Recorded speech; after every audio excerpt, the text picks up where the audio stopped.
Do y'all see this? This man paid $500,000 just so the strip club can stay open 2 more hours. 2 more hours. Man, I'm trying to get like Big Meech. Oh my God. Now you gotta get your weight up. You hear that, brother? You gotta get your weight up. That was an old clip of a young man looking up to one of these street dudes. And in the street culture, money and influence often gets confused with respect. We all know that. That's Big Meech, a figure who became famous for his role with BMF. You know, that TV show that your boy 50 Cent is producing? Yeah, okay? But you see how in the first clip, that young man was impressed with how he spent money? Winning. On a strip club for 2 more hours? That's exactly the type of thinking that get people stuck. Cold-blooded dummy. See, all these lost souls want to be like Big Meech until they have to deal with the consequences. But there's always goofies out there that look up to these poison pushers.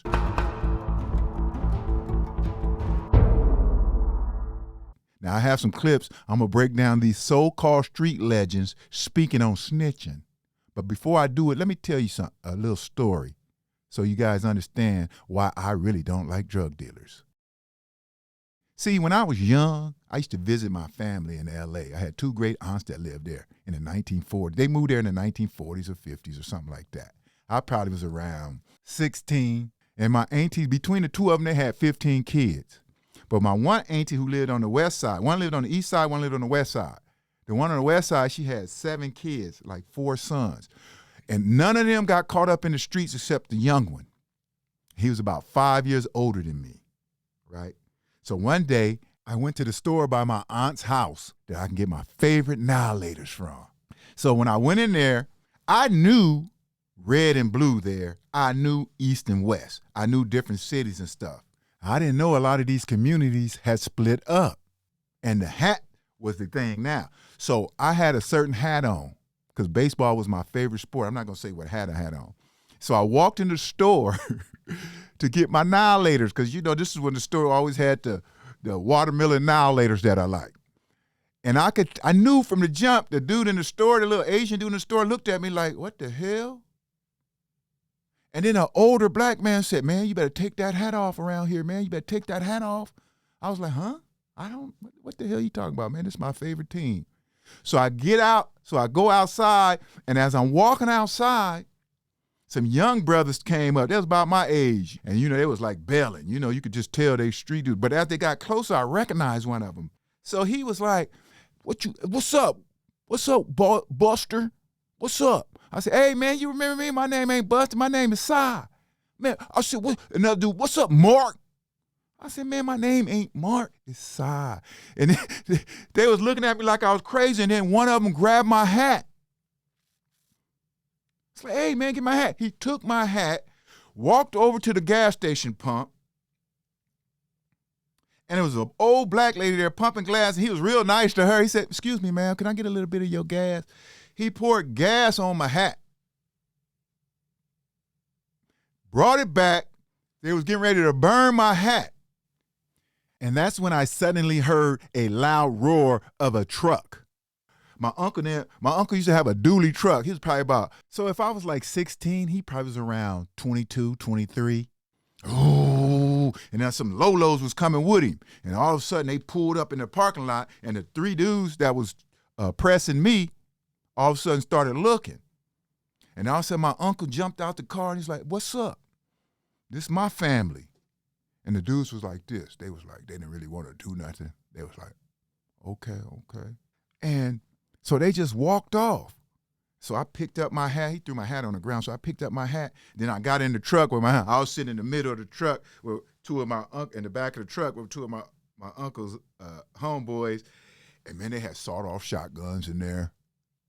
That was the first time I seen a sawed-off shotgun, man. Then one of them grabbed my hat and threw it out the window. Because it was soaked with gas and we could barely breathe in the truck. I was mad. I wanted to fuck him up. But then I looked down at that big ass gun between his legs and said that wouldn't be a good idea. So I didn't say another word on the way home. But anyway, we got home. And so I was in LA for my auntie's big party. My auntie was having a big party for her birthday. So all my other uncles and stuff was coming home too. And the uncle that helped me was Uncle T. So now we're in the party. So I see my auntie. Now, my auntie and my uncle, they not really my aunties and uncle. They just older than me, so I call them that. They really my grandmother's sister kids. So they my second cousins, if you want to call it that. But so Auntie TT, I seen her. She's a couple years older than me. And I said, TT, do you know what happened today? I was at the store over there, and all of a sudden, these young dudes' brothers was pressing me. And then all of a sudden, Uncle T came, and they just left, and it's like, and so then TT, she tell me, she says, oh yeah, because you know your uncle and them, they Culligan men. I said, Culligan men, what? Because that's what we called them where I was from. Those are people who sell that water. I'm not going to go into details, but people who grew up around it, you know what that water is. So that's when I started looking at my uncle like, what? What? My uncle? Knowing goodness well, we be on that kind of political stuff. He doing that. And all my other uncles, his older brothers, was already mad at him because they had all moved out, and him and TT was the only one still living at home. And they was upset with him because he used to always have his homeboys in there, and my other older uncles used to tell, man, don't be having that riffraff hanging around mama's house, because they used to go sit on the porch, be in the garage and all that, drinking and stuff. But anyway, so I started drinking. Yeah, man, I used to toss them 40s. Y'all. So as the night went on, I started drinking, but I was looking at my uncle and all his homeboys with their wet Jerry curls, leaving Jerry curl juice everywhere.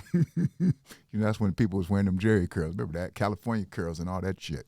Oh, how you doing? I should have known you was in here. I saw the drippings from the driveway. You know something with that Jerry curl you got on your head? You better not ever do a crime. Police never had no problem finding you. Follow the drip. They've never had no problem finding you. So I started looking at my uncle like, man, my motherfucking uncle's a drug dealer. I don't like that. But anyway, so I was sitting there looking at him and his homeboys, and I like, then all of a sudden his little son came in, because his little son came in that he had probably when he was around 16, 17. So his son was probably about 5 or 6 years old. And all of a sudden I looked at my little nephew. He had cornrows in his head. He had on Chuck Taylors and a Dickie outfit. And back then, before hip hop, when you had on that uniform, that really meant something. That really meant you was a street dude, or you was on your way to being a street dude. That was a real street uniform. I know it's different now. It's like mainstream now, just like the Seawalk. But back then, it was. So I'm looking at him going like, wait, man, why is my nephew? Oh, so it just pissed me off. And the alcohol was kicking in, and that old E said, go over there and say something to him. So I went over there,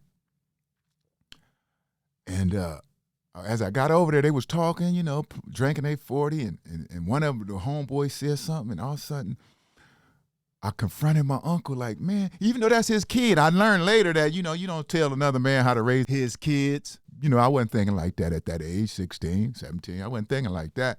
I was thinking like, what the fuck? Why you got my little nephew looking like a thug?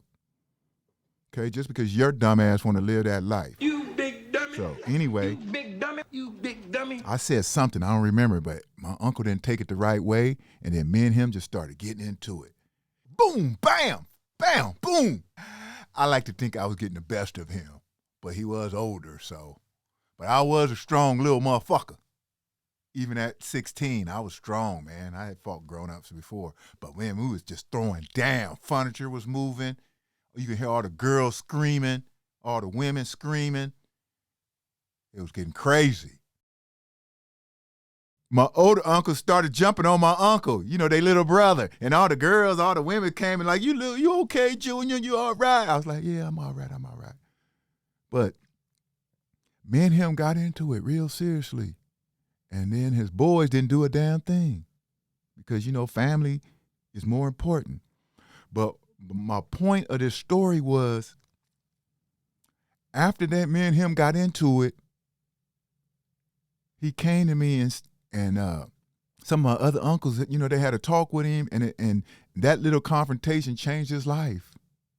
Because he was supposed to go do something with his homeboys, like the next night, but because he got into it with me, his brothers was like, nah, man, we finna talk this out like a family. So for the next couple of days, we just all stayed around the house. My auntie and her family came over from the east side, and they just went into him. But whatever he was supposed to do with his homeboys the next night, and they got busted.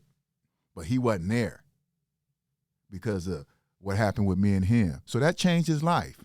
And the reason this changed him is because one of his closest partners snitched on my uncle, but he beat the case and never looked back. He left the streets alone because he found out early there's no codes, there's no honor. People talk about all that stuff, but it's just something that's never existed. And this is when I knew that most thugs and gangsters are all fake cowards.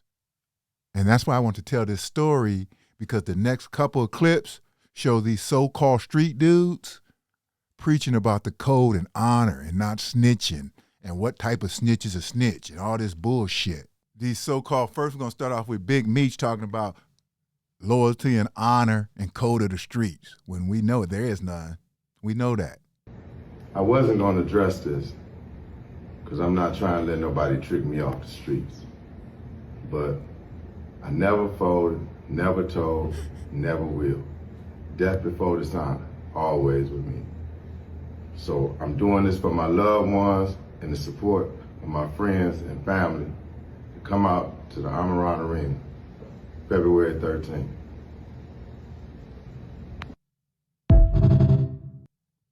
And I'm not here to say if he snitched or not.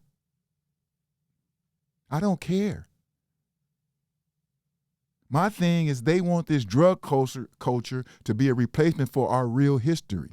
And that's what many of these drug dealers don't realize. A lot of these poison pushers don't realize that. They think they're doing something noble. Now watch another so-called street legend speaking on snitching. Watch this, folks. But Okay. I want to explain something to your viewers and to whoever else watches this. Okay. Right. You got rats, you got informants, and you got confidential informants. These are three different things. Rats take the stand, whether it be grand jury or trial. And informants give information and don't necessarily have to ever take the stand. But then you got confidential informants. They are the worst because they provide information and they wear the cloth of respectable criminals. Mm-hmm. When in reality, they're the ones feeding the information to the authorities while you're doing your thing, and they're right there with you doing your thing. And the thing with the rats, the difference between the rats, the informants, and the confidential informants is, it's very hard to get papers on the confidential informant, and the confidential informant knows it. And that's why you hear most confidential informants say, "Where's the work?" Oh, wow. See, and the reason why that happens is because they know their handlers protect their work so seriously. Now, you see right there, folks, I know I shouldn't be giving these bums attention. Okay, think about this. They sitting up here complaining about people snitching. Okay, these is the same ones who wanted to live in the bigger houses, drive the fancy cars, and wear the expensive jewelry. They didn't sell drugs because they was hungry. They didn't. They did it because they couldn't get any girls without money, the ones they wanted. Okay, these are the same dudes who helped ruin lives. And now they're breaking shit down like they're in philosophy class, talking about rats and informants, like it's some kind of secret system. When we all know that person who wears the no snitching shirt is the first one to run to those people. Because when these guys like Prince start talking about honor and respectable criminals, it make it sound like street life is some kind of organization, something noble. And now they want to act like they honorable. They had a code just because they did 20, 30 years in prison. Okay, where I'm from, that means you just dumb. You got caught. You big dummy. You big dummy. You. That's how I look at it. These stories are only getting told because the media loves seeing black men talk about street stuff instead of real black history. They want to push this to the forefront of our history. That's why these men exist. So this is a double whammy. This is a double dumb. They give these former drug dealers these platforms so this can be a part of the culture when it's not. This is not how we rose. We didn't rise because of these men. They're the ones who helped cause the fall. That's the play right there. Turn these destroyers into philosophers. And that's what I say every time. These culture destroyers, and they don't even see it. Instead of just disappearing, go work your program in prison, get out, stay low key, and go find a job and move on. But that's not these type of dudes. They want to turn around and act like you were helping the community. You don't fool me. You already showed you do not care about the community. This is just a new hustle for them. You know, just like when the pimp turns into the preacher. He didn't do it to save souls. He did it to build his bank account. And that's it, YAAAMS. That was the breakdown. Broke it down to its very last calm down.